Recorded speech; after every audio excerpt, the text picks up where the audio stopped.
What does resistance mean to you? What does it look like for you? It's interesting because when you're saying that, I'm remembering resisting the whole Jewish mantle that was put on me when I was a kid, because I tend to be very contrary. I tend to go against the grain.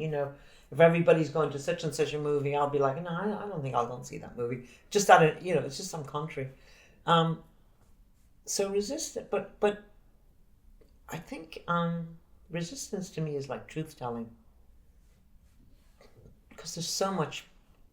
I don't usually like to use trendy words, but there is so much gaslighting and, and bullying in families, but also in as an extension of families, in society, in the wider frame. And resistance is like truth telling. No, it wasn't like that. No, no, the Jews were not monopolizing blah blah blah. No, I mean, we went with Joseph to a village.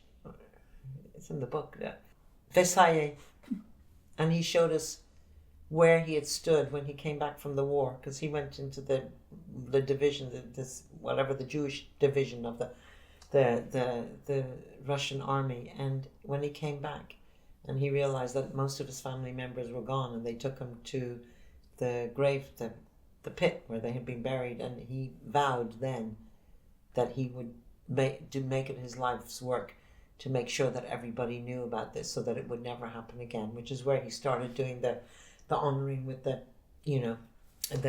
tombstones or the memorials, whatever he did.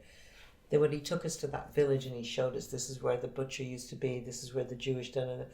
And then we went to a house, and we were standing outside, and he's such a gracious, dignified presence, and we were there and we were filming, and the owner of the house came out screaming at us because she thought we were coming to take back the house because it had been a Jewish home and they'd all been taken away.